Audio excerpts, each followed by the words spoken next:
നമ്മുടെ വിദ്യാഭ്യാസ ചട്ടമനുസരിച്ചും പിന്നെ കേന്ദ്ര വിദ്യാഭ്യാസ നിയമമായിരുന്നാലും സംസ്ഥാന വിദ്യാഭ്യാസ നിയമമായിരുന്നാലും കേരള എഡ്യൂക്കേഷൻ റോഡ് KER ആയിരുന്നാലും ഏതൊരു വിദ്യാഭ്യാസ സ്ഥാപനം ആരംഭിക്കണമെങ്കിലും ഗവൺമെന്റിന്റെ ഒരു NOC വാങ്ങിയിരിക്കും. അങ്ങനെ NOC ഇല്ലാത്ത ഒരുപാട് വിദ്യാഭ്യാസ സ്ഥാപനങ്ങൾ പ്രവർത്തിക്കുന്നു.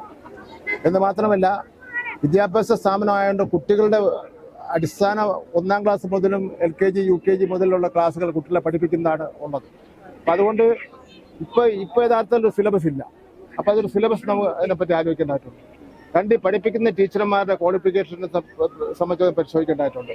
അങ്ങനെ സമൂലമായ ഒരു മാറ്റം വരുത്തണമെന്നുള്ളതാണ് ഞാൻ സൂചിപ്പിച്ചത്. വിദ്യാഭ്യാസ കച്ചവടം നടത്തുന്നു എന്നുള്ളതാണ് ഒരു വിലയിരുത്തൽ. വിദ്യാഭ്യാസ കച്ചവടം, അതായത് ഇപ്പോ വളരെ അപൂർവം ചില വിദ്യാഭ്യാസ സ്ഥാപനങ്ങളിൽ 1 ലക്ഷം രൂപ 2 ലക്ഷം രൂപയൊക്കെ ഡിപ്പോസിറ്റ് വാങ്ങുന്നു, തിരിച്ചു കൊടുക്കാമെന്ന് പറഞ്ഞിട്ട് വലിയ രൂപത്തിലുള്ള ഫീസ് വാങ്ങുന്നുണ്ട്. അപ്പൊ ഫീസ് സാധാരണ മറ്റ് നമ്മുടെ വിദ്യാഭ്യാസ സ്ഥാപനങ്ങൾ ഫീസ് വാങ്ങുന്നതിന് ഗവൺമെന്റ് തീരുമാനിക്കുന്നു ഇത്ര രൂപ ഫീസ് വാങ്ങാൻ പാടുള്ളൂന്നുള്ള.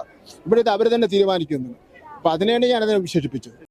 ഏറ്റവും പുതിയ വാർത്തകളും വിശേഷങ്ങളും വിരൽ തുമ്പിലറിയാൻ Zee മലയാളം ന്യൂസ് എല്ലാ ഡിജിറ്റൽ പ്ലാറ്റ്ഫോമുകളിലും ലഭ്യം.